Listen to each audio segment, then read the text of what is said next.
ಆತ್ಮೀಯ ವಿದ್ಯಾರ್ಥಿ ಮಿತ್ರರೇ, ತಮಗೆಲ್ಲರಿಗೂ study time with Vivek YouTube ಚಾನಲ್ಗೆ ಆತ್ಮೀಯವಾದಂಥ ಸ್ವಾಗತ. ಮತ್ತು ವಿದ್ಯಾರ್ಥಿಗಳೇ, ಇವತ್ತಿನ ನಮ್ಮ ಈ ವಿಡಿಯೋದಲ್ಲಿ ನಾವು 2025-26ನೇ ಸಾಲಿನ SSLC ವಿದ್ಯಾರ್ಥಿಗಳಿಗೆ ವಿಜ್ಞಾನ ವಿಷಯದ ಮಂಡಳಿಯವರು ಬಿಡುಗಡೆಗೊಳಿಸಿರತಕ್ಕಂತಹ 4 ಮಾದರಿ ಪ್ರಶ್ನೆ ಪತ್ರಿಕೆಗಳು ಹಾಗೂ ಈಗಾಗಲೇ ವಿದ್ಯಾರ್ಥಿಗಳು ಫೇಸ್ ಮಾಡಿರ್ತಕ್ಕಂತಹ 3 ರಾಜ್ಯ ಮಟ್ಟದ ಪೂರ್ವಸಿದ್ಧ ಪ್ರಶ್ನೆ ಪತ್ರಿಕೆಗಳ ವಿಶ್ಲೇಷಣೆಯನ್ನು ಈ ಒಂದು ನಾವು ವಿಡಿಯೋದಲ್ಲಿ ಮಾಡುತ್ತಿದ್ದೇವೆ. ಸೊ ಈ ಒಂದು ವಿಡಿಯೋದಲ್ಲಿ ಮೊದಲನೇ ವಿಭಾಗವಾಗಿರ್ತಕ್ಕಂತಹ ಭೌತ ವಿಜ್ಞಾನ ವಿಭಾಗದ ಈ ಪ್ರಶ್ನೆ ಪತ್ರಿಕೆಗಳ ವಿಶ್ಲೇಷಣೆಯನ್ನು ನಾವು ಮಾಡುತ್ತಿದ್ದೇವೆ. ಸೊ ಈ ವಿಶ್ಲೇಷಣೆಯಲ್ಲಿ ಬಹಳಷ್ಟು ಸಹಾಯಕಾರಿ ಆಗತಕ್ಕಂಥ ಅಂಶಗಳನ್ನು ನಾವು ಕವರ್ ಮಾಡುತ್ತಿದ್ದೇವೆ.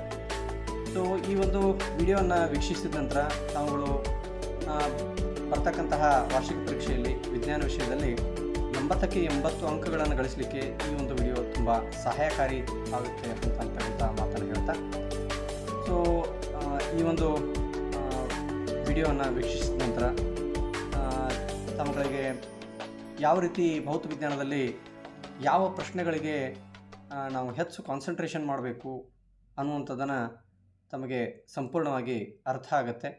ಸೊ ಹಾಗಾದರೆ ಈಗ ನಾವು ವಿಡಿಯೋನ ಆರಂಭ ಮಾಡೋಣ. ವಿಡಿಯೋನ ಆರಂಭ ಮಾಡೋಕ್ಕಿಂತ ಪೂರ್ವದಲ್ಲಿ ಯಾರ್ಯಾರು ನಮ್ಮ ಚಾನಲನ್ನು ಸಬ್ಸ್ಕ್ರೈಬ್ ಮಾಡ್ಕೊಂಡಿಲ್ಲ ಸಬ್ಸ್ಕ್ರೈಬ್ ಮಾಡ್ಕೊಳ್ಳಿ ಅಂತ ಹೇಳ್ತಾ, ಸೊ ಮುಂದಿನ ವಿಡಿಯೋಗಳಲ್ಲಿ ನಾವು ರಸಾಯನ ವಿಜ್ಞಾನ ಹಾಗೂ ಜೀವ ವಿಜ್ಞಾನಕ್ಕೆ ಸಂಬಂಧಿಸಿದಂತೆ ಪ್ರಶ್ನೆ ಪತ್ರಿಕೆಗಳ ವಿಶ್ಲೇಷಣೆಯನ್ನು ಸಹ ಮುಂದಿನ ವಿಡಿಯೋಗಳಲ್ಲಿ ನಾನು ಮಾಡವನಿದ್ದೇನೆ.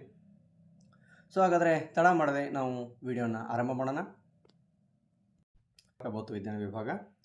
ಸೊ ಪ್ರಶ್ನೆ ಸಂಖ್ಯೆ 1 ಬಹು ಆಯ್ಕೆಯ ಪ್ರಶ್ನೆಗಳು ಅನ್ನುವಂತಹ ಒಂದು ವಿಭಾಗ. ಸೊ ಮಾದರಿ ಪ್ರಶ್ನೆ ಪತ್ರಿಕೆ 1ರಲ್ಲಿ ತಾವೆಲ್ಲರೂ ಗಮನಿಸಿರುವಂತೆ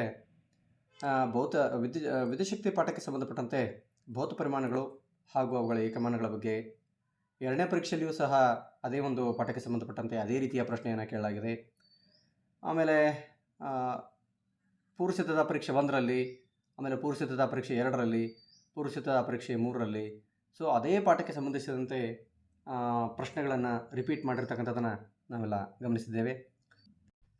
ಸೊ ಈ ರೀತಿಯ ಅಂಶಗಳನ್ನು ನಾವೆಲ್ಲ ಗಮನಿಸಿದಾಗ ನಮಗೆ ತಿಳಿಬರತಕ್ಕಂಥ ಅಂಶ ಏನಂತಂದರೆ, ವಿದ್ಯುಚ್ಛಕ್ತಿ ಪಾಠದಲ್ಲಿ ಭೌತ ಪರಿಮಾಣಗಳು, ಅವುಗಳ ಏಕಮಾನಗಳು, ಅವುಗಳ ಸೂತ್ರಗಳು, ಅವುಗಳನ್ನು ಅಳೆಯಲು ಬಳಸತಕ್ಕಂತಹ ಸಾಧನಗಳು, ಆಮೇಲೆ ವಿದ್ಯುತ್ ಪ್ರವಾಹದ ಏನು ಸಾಧನೆ ಇದೆ, ಅಮೀಟರ್ ಆಗಲಿ ವೋಲ್ಟ್ ಮೀಟರ್ ಆಗಲಿ, ಇವುಗಳನ್ನು ಮಂಡಲದಲ್ಲಿ ವಿದ್ಯುತ್ ಮಂಡಲದಲ್ಲಿ ಯಾವ ರೀತಿ ಅಳವಡಿಸಬೇಕು ಅನ್ನುವಂತಹ ಒಂದು ಅಂಶಗಳನ್ನು ಆಧಾರವಾಗಿಟ್ಟುಕೊಂಡು ಪ್ರಶ್ನೆಗಳನ್ನು ಕೇಳುವಂಥ ಸಾಧ್ಯತೆ ಇರುತ್ತೆ ಅಂತಕ್ಕಂಥದ್ದನ್ನು ನಾವಿಲ್ಲಿ ಮರೆಯಬಾರದು. ಸೊ ಹಾಗಾದರೆ ಅದೇ ರೀತಿ ತಾವಿಲ್ಲಿ ಗಮನಿಸ್ಬೋದು, ಬೆಳಕು ಪಾಠಕ್ಕೆ ಪಟ್ಟಂತೆಯೂ ಸಹ ಮಾದರಿ ಪ್ರಶ್ನೆ ಪತ್ರಿಕೆ 3 ಮತ್ತು 4ರಲ್ಲಿ ಪ್ರಶ್ನೆಯನ್ನು ಕೇಳಲಾಗಿದೆ. ಸೊ ಬೆಳಕು ಪಾಠದಲ್ಲಿ ಪ್ರತಿಬಿಂಬದ ಸ್ವಭಾವಕ್ಕೆ ಸಂಬಂಧಿಸಿದಂತೆ ಪ್ರಶ್ನೆಯನ್ನು ಕೇಳಲಾಗಿದೆ. ಸೊ ನಿಮ್ನ ದರ್ಪಣ ಮತ್ತು ಪೀನ ಮಸೂರಗಳಿಗೆ ಸಂಬಂಧಪಟ್ಟಂತೆ ಸೊ ಪ್ರತಿಬಿಂಬದ ಸ್ವಭಾವಗಳೇನಿರ್ತವೆ ಅವುಗಳ ಆಧಾರದ ಮೇಲೆ ಪ್ರಶ್ನೆಯನ್ನು ಕೇಳಿರ್ತಕ್ಕಂಥದ್ದನ್ನು ನಾವಿಲ್ಲಿ ನೆನಪಿಸ್ಕೊಳ್ಬೋದು. ಸತ್ಯ ತಲೆ ಕೆಳಕಾದ್ದು, ಮಿಥ್ಯ ಮತ್ತು ನೇರವಾಗಿರ್ತಕ್ಕಂಥದ್ದು, ಆಮೇಲೆ ವಸ್ತು ಪ್ರತಿಬಿಂಬದ ಗಾತ್ರ ಮತ್ತು ಅದರ ಸ್ವಭಾವಕ್ಕೆ ಸಂಬಂಧಿಸಿದಂತೆ ಈ ಒಂದು ಪ್ರಶ್ನೆಯನ್ನು ಕೇಳಿರ್ತಕ್ಕಂಥದ್ದನ್ನು ನಾವಿಲ್ಲಿ ಗಮನಿಸ್ಬೋದು. ಇನ್ನು ಅದೇ ರೀತಿಯಾಗಿ ಮಾದರಿ ಪ್ರಶ್ನೆ ಪತ್ರಿಕೆ 4ರಲ್ಲಿ ಬೆಳಕು ಪಾಠದಲ್ಲಿಯೇ ದರ್ಪಣ ಮತ್ತು ಮಸೂರಗಳಿಗೆ ಸಂಬಂಧಿಸಿದಂತೆ ಪದಗಳಿಗೆ ಪ್ರಶ್ನೆಯನ್ನು ಕೇಳಿರ್ತಕ್ಕಂಥದ್ದನ್ನು ನಾವಿಲ್ಲಿ ಗಮನಿಸ್ಬೋದು. ಸೊ ದರ್ಪಣ ಅಥವಾ ಮಸೂರಗಳಿಗೆ ಸಂಬಂಧಿಸಿದ ಪದಗಳು ಯಾವುವು ಅಂತಕ್ಕಂಥದ್ದನ್ನು ನಾವು ನೆನಪಿಸ್ಕೊಂಡಾಗ, ಸೊ ಇಲ್ಲಿ ದರ್ಪಣದ ಧ್ರುವ, ಆಮೇಲೆ ವಕ್ರತಾ ಕೇಂದ್ರ, ವಕ್ರತಾ ತ್ರಿಜ್ಯ, ಪ್ರಧಾನ ಸಂಗಮ ದೂರ, ವಸ್ತು ದೂರ, ಪ್ರತಿಬಿಂಬದ ದೂರ, ಆಮೇಲೆ ಈ ರೀತಿಯ ಅನೇಕ ರೀತಿಯಾದಂತಹ ಏನು ಪದಗಳಿವೆ ಆ ಪದಗಳಿಗೆ ಸಂಬಂಧಪಟ್ಟಂತೆ ಇರತಕ್ಕಂತಹ ಪ್ರಶ್ನೆಗಳಿಗೆ ಸಂಬಂಧಿಸಿದಂತೆ ಪ್ರಶ್ನೆಯನ್ನು ಕೇಳುವಂಥದ್ದಿರುತ್ತೆ. ಸೊ ಹಾಗಾದರೆ ಮಕ್ಕಳು ಈ ಒಂದು ಮೊದಲೇ ಏನು ಬಹು ಆಯ್ಕೆಯ ಪ್ರಶ್ನೆ ಇದೆ ಆ ಬಹು ಆಯ್ಕೆಯ ಪ್ರಶ್ನೆಗೆ ಈ ರೀತಿಯ ಅಂಶಗಳನ್ನು ಕವರ್ ಮಾಡಿರ್ತಕ್ಕಂಥದ್ದನ್ನು ತಾವು ಗಮನಿಸ್ಬೋದು. ಸೊ 2ನೇ ಬಹು ಆಯ್ಕೆಯ ಪ್ರಶ್ನೆ ಏನಿದೆ 1 ಅಂಕದ್ದು. ಸೊ ಅದಕ್ಕೆ ಸಂಬಂಧಪಟ್ಟಂತೆ ಯಾವ್ಯಾವ ಪಾಠದಲ್ಲಿ ಪ್ರಶ್ನೆಗಳನ್ನು ಕೇಳಿದಾಗೆ ಅಂತ ನೋಡಿದಾಗ, ಬೆಳಕು ಪಾಠಕ್ಕೆ ಸಂಬಂಧಪಟ್ಟಂತೆ ಪ್ರಶ್ನೆಯನ್ನು ಕೇಳಲಾಗಿದೆ. ಸೊ ಇಲ್ಲಿ ಮಸೂರದ ಸಾಮರ್ಥ್ಯಕ್ಕೆ ಸಂಬಂಧಪಟ್ಟಂತೆ P=1/F ಅಂತಕ್ಕಂಥ ಏನು ಸೂತ್ರ ಇದೆ ಅದರ ಆಧಾರಿತವಾಗಿರ್ತಕ್ಕಂಥ ಒಂದು ಪ್ರಶ್ನೆಯನ್ನು ಈ ಒಂದು ಇದರಲ್ಲಿ ಕೇಳಲಾಗಿದೆ. ಸೊ ಅದೇ ರೀತಿಯಾಗಿ ಅದೇ ಪಾಠದಲ್ಲಿ ಪೂರ್ವಸಿದ್ಧತಾ ಪರೀಕ್ಷೆ 2ರಲ್ಲಿ ದರ್ಪಣ ಅಥವಾ ಮಸೂರಗಳಿಗೆ ಸಂಬಂಧಪಟ್ಟಂಥ ಪದಗಳಿಗೆ ಪ್ರಶ್ನೆಯನ್ನು ಕೇಳಲಾಗಿದೆ. ಆಲ್ರೆಡಿ ಇಲ್ಲಿ ಕೇಳಿರ್ತಕ್ಕಂಥದ್ದನ್ನು ನಾವು ನೆನಪಿಸ್ಕೊಳ್ಬೋದು. ಸೊ ಅದೇ ರೀತಿಯೇ ಎರಡನೇ ಪ್ರಶ್ನೆ ಬಹು ಆಯ್ಕೆ ಪ್ರಶ್ನೆಯಲ್ಲಿಯೂ ಸಹ ದರ್ಪಣ ಅಥವಾ ಮಸೂರಗಳಿಗೆ ಸಂಬಂಧಪಟ್ಟಂತೆ ಇರತಕ್ಕಂತಹ ಪದಗಳನ್ನು ಈ ಒಂದು ಪ್ರಶ್ನೆಯಲ್ಲಿ ಕೇಳಬಹುದು. ಇನ್ನು ಅದೇ ರೀತಿಯಾಗಿ ವರ್ಧನೆಗೆ ಸಂಬಂಧಪಟ್ಟಂತಹ ಪ್ರಶ್ನೆಯನ್ನು ಸಹ ಪುರುಷ ಪರೀಕ್ಷೆ 3ರಲ್ಲಿ ಕೇಳಿರ್ತಕ್ಕಂಥದ್ದನ್ನು ನಾವಿಲ್ಲಿ ನೆನಪಿಸ್ಕೊಳ್ಬೋದು. ಅಂದರೆ ವರ್ಧನೆ ಮೈನಸ್ ಇದ್ದಾಗ, ಪ್ಲಸ್ ಇದ್ದಾಗ, ಸೊ ಸತ್ಯ ಪ್ರತಿಬಿಂಬವು, ಮಿಥ್ಯ ಪ್ರತಿಬಿಂಬವು, ಸೊ ಈ ಒಂದು ಬೇಸ್ಡ್ ಕ್ವಶನನ್ನು ಕೇಳಿರ್ತಕ್ಕಂಥದ್ದನ್ನು ನಾವಿಲ್ಲಿ ಗಮನಿಸ್ಬೋದು. ಇನ್ನು ಅದೇ ಎರಡನೇ ಬಹು ಆಯ್ಕೆ ಪ್ರಶ್ನೆಗೆ ಸಂಬಂಧಪಟ್ಟಂತೆ ವಿದ್ಯುತ್ ಪ್ರವಾಹದ ಕಾಂತೀಯ ಪರಿಣಾಮಗಳು ಪಾಠಕ್ಕೆ ಸಂಬಂಧಪಟ್ಟಂತೆ ಚಿತ್ರಾಧಾರಿತ ಪ್ರಶ್ನೆಯನ್ನು ಕೇಳಿರ್ತಕ್ಕಂಥದ್ದನ್ನು ನಾವಿಲ್ಲಿ ನೆನಪಿಸ್ಕೊಳ್ಬೋದು. ಸೊ ಇಲ್ಲಿ ಚಿತ್ರಾಧಾರಿತ ಪ್ರಶ್ನೆ ಸೊಲೆನಾಯ್ಡ್ಗೆ ಸಂಬಂಧಪಟ್ಟಂತೆ ಬರ್ಬೋದು, ದಂಡಕಾಂತಕ್ಕೆ ಸಂಬಂಧಿಸಿದಂತೆ ಬರ್ಬೋದು, ಅಥವಾ ವೃತ್ತಾಕಾರದ ವಾಹಕ ಸುರುಳಿಗೆ ಸಂಬಂಧಪಟ್ಟಂತೆ ಬರ್ಬೋದು, ಬಲಗೈ ಹೆಬ್ಬೆರಳಿನ ಮೇಲೆ ಬರ್ಬೋದು, ಫ್ಲೆಮಿಂಗ್ನ ಲೆಫ್ಟ್ ಹ್ಯಾಂಡ್ ರೂಲ್ ಮೇಲೆ ಬರ್ಬೋದು. ಸೊ ಈ ರೀತಿಯಾಗಿ ಅನೇಕ ಚಿತ್ರಾಧಾರಿತ ಪ್ರಶ್ನೆಗಳ ಮೇಲೆ ಪ್ರಶ್ನೆಗಳನ್ನು ಕೇಳಿರ್ತಕ್ಕಂಥದ್ದನ್ನು ನಾವಿಲ್ಲಿ ಗಮನಿಸ್ಬೋದಾಗುತ್ತೆ. ಸೊ ಅದೇ ರೀತಿಯಾಗಿ ಇಲ್ಲೊಂದು ಪೂರ್ವಸಿದ್ಧತಾ ಪರೀಕ್ಷೆ 1ರಲ್ಲಿಯೂ ಸಹ ವಿದ್ಯುತ್ ಪ್ರವಾಹದ ಕಾಂತೀಯ ಪರಿಣಾಮಗಳ ಪಾಠದಲ್ಲಿ ಚಿತ್ರಾಧಾರಿತ ಪ್ರಶ್ನೆಯನ್ನು ಕೇಳಿರ್ತಕ್ಕಂಥದ್ದನ್ನು ನಾವಿಲ್ಲಿ ನೆನಪಿಸ್ಕೊಳ್ಬೋದು. ಸೊ ಅದೇ ರೀತಿಯಾಗಿ ಇನ್ನು ಮಾದರಿ ಪ್ರಶ್ನೆ ಪತ್ರಿಕೆ 3 ಮತ್ತು 4ರಲ್ಲಿ ವಿದ್ಯುತ್ ಶಕ್ತಿ ಪಾಠಕ್ಕೆ ಸಂಬಂಧಪಟ್ಟಂತೆ ವ್ಯಾಖ್ಯೆಗಳಿಗೆ ಸಂಬಂಧಪಟ್ಟಂತೆ, ಅಂದರೆ ವಿದ್ಯುತ್ ಪ್ರವಾಹ ಅಂದರೆ ಏನು, ಆಮೇಲೆ ವಿಭವಾಂತರ ಅಂದರೆ ಏನು, ಸೊ ಈ ರೀತಿಯ ಏನು ವ್ಯಾಖ್ಯೆಗಳಿವೆ ಆ ಬೇಸಲ್ಲಿರ್ತಕ್ಕಂತಹ ಕೆಲವೊಂದಷ್ಟು ಪ್ರಶ್ನೆಗಳನ್ನು ಬಹು ಆಯ್ಕೆಯ ಪ್ರಶ್ನೆಯಲ್ಲಿ ಕೇಳಿರ್ತಕ್ಕಂಥದ್ದನ್ನು ನೀವು ಗಮನಿಸ್ಬೋದು. ಸೊ ಅದೇ ರೀತಿಯಾಗಿ ಸರಣಿ ಮತ್ತು ಸಮಾಂತರ ಜೋಡಣೆಯ ಮಂಡಲದಲ್ಲಿ ಸರಣಿ ಮತ್ತು ಸಮಾಂತರ ಜೋಡಣೆಯ ರೋಧಕಗಳಿಗೆ ಸಂಬಂಧಪಟ್ಟಂತೆ ಇರತಕ್ಕಂಥ ಪ್ರಶ್ನೆಗಳಿರ್ಬೋದು. ಸೊ ಇವೆಲ್ಲಗಳನ್ನು ಮಾದರಿ ಪ್ರಶ್ನೆ ಪತ್ರಿಕೆ 2ರಲ್ಲಿ ಕೇಳಿರ್ತಕ್ಕಂಥದ್ದನ್ನು ನಾವು ಇಲ್ಲಿ ನೆನಪಿಸ್ಕೊಳ್ಬೋದು. ಇನ್ನು ಅದೇ ರೀತಿಯಾಗಿ ತಾವಿಲ್ಲಿ ಗಮನಿಸ್ಬೋದು. ಇನ್ನು 3ನೇ ಪ್ರಶ್ನೆ 1 ಅಂಕದ ಒಂದು ವಾಕ್ಯದಲ್ಲಿ ಉತ್ತರಿಸಿ ಇರತಕ್ಕಂಥ ಪ್ರಶ್ನೆಗಳಿರ್ತವೆ. ಸೊ ಅದರಲ್ಲಿ ಯಾವ್ಯಾವ ರೀತಿ ಪ್ರಶ್ನೆಗಳನ್ನು ಕೇಳಲಾಗಿದೆ ಅಂತ ನೋಡಿದಾಗ ವಿದ್ಯುತ್ ಶಕ್ತಿ ಪಾಠಕ್ಕೆ ಸಂಬಂಧಪಟ್ಟಂತೆ ಮಂಡಲದಲ್ಲಿ ಬಳಸಬಹುದಾಗಿರ್ತಕ್ಕಂತಹ ಚಿಹ್ನೆಗಳಿವೆಯಲ್ಲ, ಆ ಚಿಹ್ನೆಗಳನ್ನು ಈ ಒಂದು ಅಂಕದ ಪ್ರಶ್ನೆಯಲ್ಲಿ ಕೇಳಲಾಗಿದೆ. 1 ಅಥವಾ 2 ಈ ಚಿಹ್ನೆಗಳನ್ನು ಗೆ ಸಂಬಂಧಪಟ್ಟಂಥ ಪ್ರಶ್ನೆಗಳನ್ನು ಕೇಳ್ತಾರೆ. ಶುಷ್ಕ ಕೋಶ ಇದರ ಚಿಹ್ನೆಯನ್ನು ಬಿಡಿಸ್ರಿ, ಅಥವಾ ರೋಧವನ್ನು ಸೂಚಿಸ್ತಕ್ಕಂಥ ಚಿಹ್ನೆಯನ್ನು ಬಿಡಿಸ್ರಿ, ಈ ರೀತಿ ಬದಲಾಯಿಸಬಹುದಾದ ರೋಧಕ್ಕೆ ಚಿಹ್ನೆಯನ್ನು ಬಿಡಿಸ್ರಿ ಅನ್ನುವಂಥದ್ದು. ಸೊ ಅದಕ್ಕೆ ಸಂಬಂಧಪಟ್ಟಂತೆ ನಾವು ತಯಾರಿಯಲ್ಲಿ ಇರಬೇಕಾಗುತ್ತೆ. ಸೊ ಅದೇ ರೀತಿಯಾಗಿ ವಿದ್ಯುತ್ ಶಕ್ತಿ ಪಾಠದಲ್ಲಿ ಬರ್ತಕ್ಕಂತಹ ನೋಡಿರಿ ಮಂಡಲದಲ್ಲಿ ಬಳಸುವಂಥ ಚಿಹ್ನೆಗಳು ಮತ್ತೆ ಮಾದರಿ ಪ್ರಶ್ನೆ ಪತ್ರಿಕೆ 3ರಲ್ಲಿ ರಿಪೀಟೆಡ್ ಆಗಿರ್ತಕ್ಕಂಥದ್ದನ್ನು ನೀವು ಇಲ್ಲಿ ಗಮನಿಸಬಹುದು. ಇನ್ನು ಅದೇ ರೀತಿಯಾಗಿ ಬೆಳಕು ಪಾಠಕ್ಕೆ ಸಂಬಂಧಪಟ್ಟಂತೆ ಮಾದರಿ ಪ್ರಶ್ನೆ ಪತ್ರಿಕೆ 2ರಲ್ಲಿ ದರ್ಪಣ ಅಥವಾ ಮಸೂರಗಳ ಉಪಯೋಗಗಳಿಗೆ ಸಂಬಂಧಪಟ್ಟಂತೆ ಪ್ರಶ್ನೆಯನ್ನು ಕೇಳಲಾಗಿದೆ. ಹಾಗಾದರೆ ದರ್ಪಣ ಮತ್ತು ಮಸೂರಗಳ ಉಪಯೋಗಗಳನ್ನು ನಾವಿಲ್ಲಿ ತಯಾರಿ ಮಾಡಿಕೊಳ್ಬೇಕಾಗಿರ್ತಕ್ಕಂಥದ್ದು ಅತಿ ಅವಶ್ಯಕವಾಗಿರ್ತಕ್ಕಂಥದ್ದು. ಇನ್ನು ಅದೇ ಪಾಠಕ್ಕೆ ಸಂಬಂಧಪಟ್ಟಂತೆ ಚಿತ್ರಾಧಾರಿತ ಪ್ರಶ್ನೆಯನ್ನು ಇಲ್ಲಿ ಕೇಳಿರ್ತಕ್ಕಂಥದ್ದನ್ನು ನೀವು ಇಲ್ಲಿ ನೆನಪಿಸ್ಕೊಳ್ಬೇಕಾಗತ್ತೆ. ಅದೇ ರೀತಿಯಾಗಿ ವಿದ್ಯುತ್ ಪ್ರವಾಹದ ಕಾಂತೀಯ ಪರಿಣಾಮಗಳು ಪಾಠಕ್ಕೆ ಸಂಬಂಧಪಟ್ಟಂತೆ ಓವರ್ಲೋಡ್ ಅಥವಾ ಹ್ರಸ್ವ ಮಂಡಲ ನೋಡಿರಿ, ಓವರ್ಲೋಡ್ಗೆ ಸಂಬಂಧಪಟ್ಟಂತೆಯೂ ಪ್ರಶ್ನೆ ಕೇಳಬಹುದು, ಹ್ರಸ್ವ ಮಂಡಲಕ್ಕೆ ಸಂಬಂಧಪಟ್ಟಂತೆಯೂ ಸಹ ಪ್ರಶ್ನೆಯನ್ನು ಈ ಒಂದು ಪ್ರಶ್ನೆಯಲ್ಲಿ ಕೇಳಬಹುದಾಗಿರುತ್ತೆ. ಅಂದರೆ ಓವರ್ಲೋಡ್ ಅಂದರೆ ಏನು, ಹ್ರಸ್ವ ಮಂಡಲ ಅಂದರೆ ಏನು ಅನ್ನುವಂತಹ ನೇರವಾಗಿರ್ತಕ್ಕಂಥ 1 ಅಂಕದ ಪ್ರಶ್ನೆಯನ್ನು ಕೇಳುವ ಸಾಧ್ಯತೆ ಇರುತ್ತೆ. ಅದೇ ರೀತಿಯಾಗಿ ವಿದ್ಯುತ್ ಪ್ರವಾಹದ ಕಾಂತೀಯ ಪರಿಣಾಮಗಳು ಪಾಠಕ್ಕೆ ಸಂಬಂಧಪಟ್ಟಂತೆ ಸೊ ನಿಯಮವನ್ನು ಸಹ ಈ ಒಂದು ಪ್ರಶ್ನೆಯಲ್ಲಿ ಕೇಳುವ ಸಾಧ್ಯತೆ ಇರುತ್ತೆ. ನೋಡಿರಿ 2 ಸಾರಿ ನಿಯಮಗಳಿಗೆ ಸಂಬಂಧಪಟ್ಟಂತೆ ಪ್ರಶ್ನೆಯನ್ನು ಈ 1 ಅಂಕದಲ್ಲಿ ಕೇಳಲಾಗಿದೆ. ಇನ್ನು ಅದೇ ರೀತಿಯಾಗಿ 4ನೇ ಪ್ರಶ್ನೆ ಇದು ಸಹ 1 ಅಂಕದ ಪ್ರಶ್ನೆಯಾಗಿದೆ. ನೇರವಾದ ಒಂದು ವಾಕ್ಯದಲ್ಲಿ ಉತ್ತರಿಸಿ ಅನ್ನುವಂಥ ಪ್ರಶ್ನೆ. ಇಲ್ಲಿ ತಾವು ಗಮನಿಸ್ಬೋದು, ವಿದ್ಯುತ್ ಪ್ರವಾಹದ ಕಾಂತೀಯ ಪರಿಣಾಮಗಳು ಪಾಠಕ್ಕೆ ಸಂಬಂಧಪಟ್ಟಂತೆ ಮಾದರಿ ಪ್ರಶ್ನೆ ಪತ್ರಿಕೆ 1ರಲ್ಲಿ ಚಿತ್ರಾಧಾರಿತ ಪ್ರಶ್ನೆಯನ್ನು ಕೇಳಿರ್ತಕ್ಕಂಥದ್ದನ್ನು ನೀವು ಇಲ್ಲಿ ಗಮನಿಸ್ಬೋದು. ಈಗಾಗಲೇ ನಾನು ಹೇಳಿದ್ದೀನಿ, ವಿದ್ಯುತ್ ಪ್ರವಾಹದ ಕಾಂತೀಯ ಪರಿಣಾಮಗಳ ಪಾಠದಲ್ಲಿ ಚಿತ್ರಾಧಾರಿತ ಪ್ರಶ್ನೆಗಳು ಯಾವ್ಯಾವ ಬರಬಹುದು ಅನ್ನುವಂಥದ್ದನ್ನು. ಸೊ ಅವುಗಳನ್ನು ನಾವು ಇಲ್ಲಿ ಏನು ಮಾಡಬೇಕು, ಕಾನ್ಸಂಟ್ರೇಷನ್ ಮಾಡಬೇಕಾಗಿರ್ತಕ್ಕಂಥದ್ದು ಅತಿ ಅವಶ್ಯವಾಗಿರುತ್ತೆ. ಇದೊಂದು ಚಿತ್ರಾಧಾರಿತ ಪ್ರಶ್ನೆ ಏನಿರುತ್ತೆ, ಅನ್ವಯಿಕವಾಗಿರ್ತಕ್ಕಂಥ ಪ್ರಶ್ನೆಯಾಗಿದ್ದು ಮಕ್ಕಳು ಇದ್ರ ಬಗ್ಗೆ ಹೆಚ್ಚಿನ ರಿಪೀಟೆಡ್ ಆಗಿ ಇಂತಹ ಅನೇಕ ಪ್ರಶ್ನೆಗಳು ನಮ್ಮ LBA ಪ್ರಶ್ನೆಕೋಟೆಯಲ್ಲಿ ಬಂದಿರ್ಬೋದು, ಹಳೆ ಪ್ರಶ್ನೆ ಪತ್ರಿಕೆಗಳಲ್ಲಿ ಬಂದಿರಬಹುದು. ಅವುಗಳೆಲ್ಲವುಗಳನ್ನು ರಿಪೀಟೆಡ್ ಆಗಿ ನೋಡಿ ಅದರ ಬಗ್ಗೆ ಸಂಪೂರ್ಣ ಜ್ಞಾನವನ್ನು ಪಡೆದುಕೊಳ್ಬಹುದಾಗಿದೆ. ಇನ್ನು ಅದೇ ಪಾಠಕ್ಕೆ ಸಂಬಂಧಪಟ್ಟಂತೆ ಪ್ರಶ್ನೆ ಪತ್ರಿಕೆ 2ರಲ್ಲಿಯೂ ಸಹ ಓವರ್ಲೋಡ್ ಉಂಟಾಗಲಿಕ್ಕೆ ಕಾರಣ ಆಗಿರತಕ್ಕಂಥ ಅಂಶಗಳನ್ನು ಕೇಳಲಾಗಿದೆ. ನೋಡ್ರಿ, ಓವರ್ಲೋಡ್ ಉಂಟಾಗಲು ಕಾರಣನೂ ಕೇಳ್ಬೋದು ಅಥವಾ ತಡೆಯತಕ್ಕಂಥ ಕ್ರಮಗಳನ್ನು ಕೇಳ್ಬೋದು. 2 ಪಾಯಿಂಟ್ಗಳನ್ನು 1 ಅಂಕಕ್ಕೆ ಕೇಳುವಂಥ ಸಾಧ್ಯತೆ ಇರುತ್ತೆ. ಇನ್ನು ಅದೇ ರೀತಿಯಾಗಿ ಅದೇ ಪಾಠದಲ್ಲಿ ನೋಡ್ರಿ, ವಿದ್ಯುತ್ ಪ್ರವಾಹದ ಕಾಂತೀಯ ಪರಿಣಾಮಗಳ ಪಾಠಕ್ಕೆ ಸಂಬಂಧಪಟ್ಟಂತೆ ವಿದ್ಯುತ್ ಫ್ಯೂಸ್ ಮತ್ತು ಸಜೀವ ಹಾಗೂ ತಟಸ್ಥ ತಂತಿಗಳ ಬಗ್ಗೆ ಅದರ ಮೇಲೆ ಬೇಸಿರ್ತಕ್ಕಂಥ ಕ್ವಶನನ್ನು ಕೇಳಿರ್ತಕ್ಕಂಥದ್ದು ನಾವು ಇಲ್ಲಿ ಗಮನಿಸಬೇಕಾಗುತ್ತೆ. ಇನ್ನು ಅದೇ ಪಾಠದಲ್ಲಿ ಮಾದರಿ ಪ್ರಶ್ನೆ ಪತ್ರಿಕೆ 4ರಲ್ಲಿ ತಾವು ಗಮನಿಸಿದಾಗ ಚಿತ್ರಾಧಾರಿತ ಪ್ರಶ್ನೆ ಬಂದಿರತಕ್ಕಂಥದ್ದನ್ನು ನಾವು ಇಲ್ಲಿ ಗಮನಿಸಬಹುದು. ನೋಡಿ, ಚಿತ್ರಾಧಾರಿತ ಪ್ರಶ್ನೆ ಈ ಒಂದು ಪಾಠದಲ್ಲಿ ಬಹಳಷ್ಟು ಮಹತ್ವದ್ದಾಗಿರುತ್ತೆ. ಗ್ಯಾರಂಟಿಯಾಗಿ ವಿದ್ಯುತ್ ಪ್ರವಾಹದ ಕಾಂತೀಯ ಪರಿಣಾಮಗಳು ಪಾಠದ ಮೇಲೆ ಏನಾಗುತ್ತೆ, ಚಿತ್ರಾಧಾರಿತ ಪ್ರಶ್ನೆ ಬಂದಿರುವಂಥದ್ದನ್ನು ನೀವು ಬಹಳ ಸಾರಿ ನೋಡಿದ್ದೀವಿ. ಇನ್ನು ಅದೇ ಪಾಠದಲ್ಲಿ ಮತ್ತೊಂದು ಪ್ರಶ್ನೆ ಏನು ಅಂತಂದರೆ, ಫ್ಯೂಸ್ ಮತ್ತು ಭೂ ಸಂಪರ್ಕ ತಂತಿ ಅಥವಾ ಬಲ್ಬ್. ನೋಡಿರಿ, ಈ ಒಂದು ಬೇಸ್ ಆಗಿರ್ತಕ್ಕಂಥ ಕ್ವಶನನ್ನು ಕೇಳಲಾಗಿದೆ. ವಿದ್ಯುತ್ ಫ್ಯೂಸ್ ಹೇಗೆ ಕೆಲಸ ಮಾಡುತ್ತೆ, ಭೂ ಸಂಪರ್ಕ ತಂತಿಯ ಕಾರ್ಯವೇನು, ಸೊ ಬಲ್ಬ್ ಯಾವ ನಿಯಮದ ಮೇಲೆ ಕೆಲಸ ಮಾಡುತ್ತೆ ಅನ್ನುವಂಥದ್ದನ್ನು ಕೇಳುವ ಸಾಧ್ಯತೆ ಇರುತ್ತೆ. ಸೊ ಅದೇ ರೀತಿಯಾಗಿ ತಾವಿಲ್ಲಿ ಗಮನಿಸ್ಬೋದು, ಪೂರ್ವಸಿದ್ಧತಾ ಪರೀಕ್ಷೆ ಪ್ರಶ್ನೆ ಪತ್ರಿಕೆ 1ರಲ್ಲಿ ವಿದ್ಯುತ್ ಶಕ್ತಿ ಪಾಠಕ್ಕೆ ಸಂಬಂಧಪಟ್ಟಂತೆ ಮಂಡಲದಲ್ಲಿ ಬಳಸಬಹುದಾಗಿರ್ತಕ್ಕಂಥ ಚಿಹ್ನೆಗಳ ಬಗ್ಗೆ ಇಲ್ಲಿ ಪ್ರಶ್ನೆಯನ್ನು ಕೇಳಲಾಗಿದೆ. ಆಲ್ರೆಡಿ ಬೇರೆ ಬೇರೆ ಪ್ರಶ್ನೆ ಪತ್ರಿಕೆಗಳಲ್ಲಿ ಈ ಚಿಹ್ನೆಗಳಿಗೆ ಕುರಿತಾಗಿರ್ತಕ್ಕಂಥ ಪ್ರಶ್ನೆಯನ್ನು ಕೇಳಿರ್ತಕ್ಕಂಥದ್ದನ್ನು ನಾವಿಲ್ಲಿ ಗಮನಿಸ್ಬೋದು. ಸೊ ಅದೇ ರೀತಿಯಾಗಿ ನೋಡಿರಿ, ಪೂರ್ವಸಿದ್ಧತಾ ಪರೀಕ್ಷೆ 3ರಲ್ಲಿಯೂ ಸಹ ವಿದ್ಯುತ್ ಶಕ್ತಿ ಪಾಠದಲ್ಲಿಯೇ ಮಂಡಲದಲ್ಲಿ ಬಳಸ್ತಕ್ಕಂಥ ಚಿಹ್ನೆಗಳ ಬಗ್ಗೆ ಪ್ರಶ್ನೆಯನ್ನು ಕೇಳಿರ್ತಕ್ಕಂಥದ್ದನ್ನು ನೀವು ಇಲ್ಲಿ ಗಮನಿಸ್ಬೋದು. ಸೊ ಈ 4 ಪ್ರಶ್ನೆಗಳ ಆದ ನಂತರ ತಾವಿಲ್ಲಿ ಮುಂದೆ ಬರ್ತಕ್ಕಂಥ ಅಂಶ ಏನು ಅಂತಂದರೆ, 5ನೇ ಪ್ರಶ್ನೆ 2 ಅಂಕದ ಪ್ರಶ್ನೆಗಳನ್ನು ಹೊಂದಿರತಕ್ಕಂಥದ್ದು. ಸೊ ಇಲ್ಲಿ ತಾವು ಗಮನಿಸಿದಾಗ ವಿದ್ಯುತ್ ಪ್ರವಾಹದ ಕಾಂತೀಯ ಪರಿಣಾಮಗಳು ಪಾಠಕ್ಕೆ ಸಂಬಂಧಪಟ್ಟಂತೆ 2 ಅಂಕಕ್ಕೆ ಪ್ರಶ್ನೆ ಕೇಳಿರುವಂತಕ್ಕಂಥದ್ದನ್ನು ನಾವಿಲ್ಲಿ ಗಮನಿಸಬಹುದು.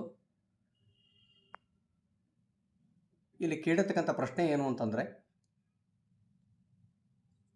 ವಿದ್ಯುತ್ ಪ್ರವಾಹದ ಕಾಂತೀಯ ಪರಿಣಾಮಗಳ ಪಾಠದಲ್ಲಿ ಓವರ್ಲೋಡ್ ಹೇಗೆ ಉಂಟಾಗುತ್ತದೆ ಅನ್ನುವಂಥದ್ದು, ಅಥವಾ ಓವರ್ಲೋಡ್ಗೆ ಕಾರಣಗಳೇನು, ಮತ್ತು ಹ್ರಸ್ವ ಮಂಡಲ, ಈ ಒಂದು ಬೇಸಲ್ಲಿರ್ತಕ್ಕಂತಹ ಕ್ವಶನನ್ನು ಕೇಳಿರ್ತಕ್ಕಂಥದ್ದನ್ನು ನಾವಿಲ್ಲಿ ಗಮನಿಸ್ಬೋದು. ಅಂದರೆ ಈ ಪಾಠದಲ್ಲಿ ಓವರ್ಲೋಡು, ಹ್ರಸ್ವ ಮಂಡಲ ಇವುಗಳಿಗೆ ಕಾರಣಗಳು, ಅವುಗಳ ಪರಿಣಾಮಗಳು, ಅದನ್ನು ಯಾವ ರೀತಿ ತಡೆಗಟ್ಟಬಹುದು, ಪರಿಣಾಮ ಅಲ್ಲ, ಈ ಓವರ್ಲೋಡ್ ಉಂಟಾಗಲಿಕ್ಕೆ ಕಾರಣಗಳು ಮತ್ತು ಓವರ್ಲೋಡ್ ಆಗದೇ ಇರುವಂತೆ ಯಾವ ರೀತಿ ತಡಿಬಹುದು ಅನ್ನುವಂತಹ 2 ಅಂಶಗಳನ್ನು ಒಳಗೊಂಡಿರ್ತಕ್ಕಂಥ ಏನು ಕಾನ್ಸೆಪ್ಟ್ ಇದೆ ಅದನ್ನು ಮಕ್ಕಳು ಚೆನ್ನಾಗಿ ತಯಾರಿ ಮಾಡಬೇಕಾಗಿರ್ತಕ್ಕಂಥದ್ದು ಅವಶ್ಯಕವಾಗಿರುತ್ತೆ. ಇನ್ನು ಅದೇ ರೀತಿಯಾಗಿ ಹ್ರಸ್ವ ಮಂಡಲಕ್ಕೆ ಕಾರಣಗಳೇನು ಅಂತ ಆ ರೀತಿಯೂ ಪ್ರಶ್ನೆಯನ್ನು ಕೇಳುವಂಥ ಸಾಧ್ಯತೆ ಇರುತ್ತೆ. ಇನ್ನು ಅದೇ ಪಾಠದಲ್ಲಿ ವಿದ್ಯುತ್ ಪ್ರವಾಹದ ಕಾಂತೀಯ ಪರಿಣಾಮಗಳ ಪಾಠಕ್ಕೆ ಸಂಬಂಧಪಟ್ಟಂತೆ ಮಾದರಿ ಪ್ರಶ್ನೆ ರಾಜ್ಯಮಟ್ಟದ ಪೂರ್ವ ಸಿದ್ಧತಾ ಪರೀಕ್ಷೆ 2ರಲ್ಲಿಯೂ ಪ್ರಶ್ನೆಯನ್ನು ಕೇಳಲಾಗಿದೆ. ಇದು ಸುರುಳಿ ವಾಹಕಕ್ಕೆ ಸಂಬಂಧಪಟ್ಟಂತೆ ಇರತಕ್ಕಂತಹ ಪ್ರಶ್ನೆ ಆಗಿತ್ತು ಅನ್ನುವಂಥದ್ದನ್ನು ನಾವಿಲ್ಲಿ ಗಮನಿಸಬೇಕು. ಸೊ ಹಾಗಾದರೆ ಸುರುಳಿ ವಾಹಕಕ್ಕೆ ಸಂಬಂಧಪಟ್ಟಂತೆ ಸುರುಳಿ ವಾಹಕದಲ್ಲಿ ಏನು ಕಾಂತಕ್ಷೇತ್ರದ ಪ್ರಭಾವವನ್ನು ಹೆಚ್ಚು ಮಾಡಲಿಕ್ಕೆ ಇರತಕ್ಕಂತಹ ಅಂಶಗಳೇನು ಅಂತಕ್ಕಂಥದ್ದನ್ನು ಬರೀರಿ, 2 ಪಾಯಿಂಟ್ಗಳನ್ನು ಬರೀರಿ ಅನ್ನುವಂಥ ಪ್ರಶ್ನೆಯನ್ನು ಕೇಳುವ ಸಾಧ್ಯತೆ ಇರುತ್ತೆ.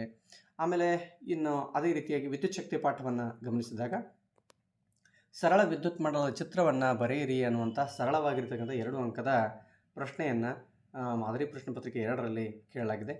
ಇನ್ನು ಅದೇ ಪಾಠಕ್ಕೆ ಸಂಬಂಧಪಟ್ಟಂತೆ ರೋಧವು ಅವಲಂಬಿಸಿರುವ ಅಂಶಗಳ ಬಗ್ಗೆ ಪ್ರಶ್ನೆಯನ್ನು ಕೇಳಲಾಗಿದೆ. ರೋಧವು ಅವಲಂಬಿಸಿರುವ ಅಂಶಗಳು ಬಹಳಷ್ಟು ಮುಖ್ಯವಾಗಿರ್ತಕ್ಕಂಥ ಪ್ರಶ್ನೆಯಾಗಿದ್ದು ಇದನ್ನು ಮಕ್ಕಳು ಚೆನ್ನಾಗಿ ತಯಾರಿ ಮಾಡಲೇಬೇಕು ಅನ್ನುವಂಥದ್ದನ್ನು ನಾನು ಇಲ್ಲಿ ಹೇಳಲಿಕ್ಕೆ ಇಷ್ಟಪಡ್ತೇನೆ. ಇನ್ನು ಅದೇ ರೀತಿಯಾಗಿ ಮಾನವನ ಕಣ್ಣು ಮತ್ತು ವರ್ಣಮಯ ಜಗತ್ತು ಪಾಠಕ್ಕೆ ಸಂಬಂಧಪಟ್ಟಂತೆ ಮಾದರಿ ಪ್ರಶ್ನೆ ಪತ್ರಿಕೆ 3, ಮಾದರಿ ಪ್ರಶ್ನೆ ಪತ್ರಿಕೆ 4 ಮತ್ತು ರಾಜ್ಯಮಟ್ಟದ ಪೂರ್ವ ಸಿದ್ಧತಾ ಪರೀಕ್ಷೆ 1ರಲ್ಲಿ ಈ ಒಂದು ಪಾಠಕ್ಕೆ ಸಂಬಂಧಪಟ್ಟಂತೆ ಪ್ರಶ್ನೆಯನ್ನು ಕೇಳಲಾಗಿದೆ. ಹಾಗಾದರೆ ಮಾನವನ ಕಣ್ಣು ಪಾಠಕ್ಕೆ ಸಂಬಂಧಪಟ್ಟಂತೆ ರಾಜ್ಯಮಟ್ಟದ ಪೂರ್ವ ಸಿದ್ಧತಾ ರಾಜ್ಯಮಟ್ಟದ ಮಾದರಿ ಪ್ರಶ್ನೆ ಪತ್ರಿಕೆಯಲ್ಲಿ ಒಂದು ಚಿತ್ರಾಧಾರಿತ ಪ್ರಶ್ನೆಯನ್ನು ಕೇಳಲಾಗಿತ್ತು. ಸೊ ಈ ಒಂದು ಚಿತ್ರಾಧಾರಿತ ಪ್ರಶ್ನೆಗಳು ಸಹ ಭಾಳಷ್ಟು ಮುಖ್ಯವಾಗಿವೆ. ಅಂದರೆ ಈ ದೋಷಗಳಿವೆಯಲ್ಲ, ಸಮೀಪ ದೃಷ್ಟಿ, ದೂರದೃಷ್ಟಿ, ಸೊ ಈ ಒಂದು ದೋಷಗಳಿಗೆ ಸಂಬಂಧಪಟ್ಟಂತೆ ಒಂದು ಚಿತ್ರಾಧಾರಿತ ಪ್ರಶ್ನೆಯನ್ನು ಕೇಳುವ ಸಾಧ್ಯತೆ ಇರುತ್ತೆ. ಒಂದು ಕಣ್ಣುಗುಡ್ಡೆ ಹಾಗೂ ಬೆಳಕಿನ ಕೇಂದ್ರೀಕರಣ ರೆಟಿನಾದ ಮುಂಭಾಗದಲ್ಲಿ ನೀಡಿ ಆ ರೀತಿ ಚಿತ್ರವನ್ನು ನೀಡಿ, ಸೊ ಈ ಒಂದು ದೋಷ ಯಾವುದು, ಹಾಗಾದರೆ ಈ ದೋಷಕ್ಕೆ ಕಾರಣಗಳೇನು, ಹಾಗಾದರೆ ಈ ದೋಷವನ್ನು ನಿವಾರಣೆ ಮಾಡಲಿಕ್ಕೆ ಯಾವ ರೀತಿಯ ಮಸೂರವನ್ನು ನಾವು ಬಳಸಬೇಕು ಅನ್ನುವಂಥ ಚಿತ್ರಾಧಾರಿತ ಪ್ರಶ್ನೆಯನ್ನು ಕೇಳುವ ಸಾಧ್ಯತೆ ಇರುತ್ತೆ. ಇನ್ನು ಇದೇ ಪಾಠದಲ್ಲಿ ಕಾರಣ ಕೊಡಿ ಪ್ರಶ್ನೆಗಳನ್ನು ನೀವು ಮರೆಯುವಂತೆ ಇಲ್ಲ. ಸೊ ಯಾಕಂತಂದರೆ ಈ ಒಂದು ಪಾಠದಲ್ಲಿ ತಾವು ಗಮನಿಸ್ಬೋದು, ವಕ್ರೀಭವನದ ಪರಿಣಾಮಕ್ಕೆ ಸಂಬಂಧಿಸಿದಂತೆ ನಿಸರ್ಗದಲ್ಲಿ ಉಂಟಾಗತಕ್ಕಂಥ ವಿವಿಧ ರೀತಿಯ ಏನು ಬದಲಾವಣೆಗಳಿವೆ ಅವುಗಳನ್ನು ಕಾರಣ ಕೊಡಿ ಪ್ರಶ್ನೆಯ ರೂಪದಲ್ಲಿ ಕೇಳುವ ಸಾಧ್ಯತೆ ಇರುತ್ತೆ. ಸೊ ಆಕಾಶದ ಬಣ್ಣ ನೀಲಿ ಏಕೆ, ಆಮೇಲೆ ಯಾವುದಪ್ಪ ಅಂತಂದರೆ ನಕ್ಷತ್ರಗಳು ಏಕೆ ಮಿನುಗುತ್ತವೆ, ಗ್ರಹಗಳು ಏಕೆ ಮಿನುಗುವುದಿಲ್ಲ, ಆಮೇಲೆ ಶೀಘ್ರ ಸೂರ್ಯೋದಯ ಮತ್ತು ವಿಳಂಬ ಸೂರ್ಯಾಸ್ತ, ಆಮೇಲೆ ಪೆನ್ಸಿಲನ್ನು ಒಂದು ನೀರು ಅರ್ಧ ತುಂಬಿದ ಗಾಜಿನ ಬೀಕರ್ನಲ್ಲಿಟ್ಟಾಗ ಅದು ಮುರಿದಂತೆ ಭಾಸವಾಗುತ್ತದೆ ಏಕೆ. ಸೊ ಈ ರೀತಿಯ ಪ್ರಶ್ನೆಗಳನ್ನು ಕೇಳುವಂತಹ ಸಾಧ್ಯತೆ ಇರುತ್ತೆ. ಆಮೇಲೆ ಗಗನಯಾನಿಗೆ ಆಕಾಶವು ಯಾವ ಬಣ್ಣದಲ್ಲಿ ಕಾಣಿಸುತ್ತದೆ ಮತ್ತು ಏಕೆ ಅನ್ನುವಂತಹ ಪ್ರಶ್ನೆ, ಆಮೇಲೆ ಕಾಮನಬಿಲ್ಲು ಏಕೆ ಉಂಟಾಗುತ್ತದೆ, ಈ ರೀತಿ ಅನೇಕ ಹಲವಾರು ರೀತಿಯ ಕಾರಣ ಕೊಡಿ ಪ್ರಶ್ನೆಗಳನ್ನು ನಾವು ಈ ಒಂದು ಪಾಠದಿಂದ ಎಕ್ಸ್ಪೆಕ್ಟ್ ಮಾಡುವಂಥ ಸಾಧ್ಯತೆ ಇರುತ್ತೆ. ಇನ್ನು ಅದೇ ರೀತಿಯಾಗಿ ಮಾನವನ ಕಣ್ಣು ಪಾಠದಲ್ಲಿ ದೃಷ್ಟಿದೋಷ, ಅದಕ್ಕೆ ಕಾರಣ ಮತ್ತು ಪರಿಹಾರಗಳು ಬಹಳಷ್ಟು ಮುಖ್ಯವಾಗಿರ್ತಕ್ಕಂತಹ ಇದೊಂದು ಪ್ರಶ್ನೆ ಆಗಿದೆ. ಸೊ ಇನ್ನು 6ನೇ ಪ್ರಶ್ನೆಯನ್ನು ನಾವು ಗಮನಿಸಿದಾಗ ವಿದ್ಯುತ್ ಶಕ್ತಿ ಪಾಠಕ್ಕೆ ಸಂಬಂಧಪಟ್ಟಂತೆ ರೋಧವು ಅವಲಂಬಿಸಿರುವ ಅಂಶಗಳು ಈ ಒಂದು ಏನು ಪ್ರಶ್ನೆ ಇದೆ, ಇದು ಬಹಳಷ್ಟು ಮುಖ್ಯವಾಗಿರುತ್ತೆ. ಆದ್ದರಿಂದ ಮಕ್ಕಳು ಇದನ್ನು ಚೆನ್ನಾಗಿ ತಯಾರಿ ಮಾಡ್ಕೊಳ್ಬೇಕು. ಇನ್ನು ಅದೇ ಪಾಠದಲ್ಲಿ ವಿದ್ಯುತ್ ಸಾಮರ್ಥ್ಯ ಆಧಾರಿತ ಪ್ರಶ್ನೆಯನ್ನು ಕೇಳಿರ್ತಕ್ಕಂಥದ್ದನ್ನು ನೀವು ಇಲ್ಲಿ ಗಮನಿಸಬಹುದು.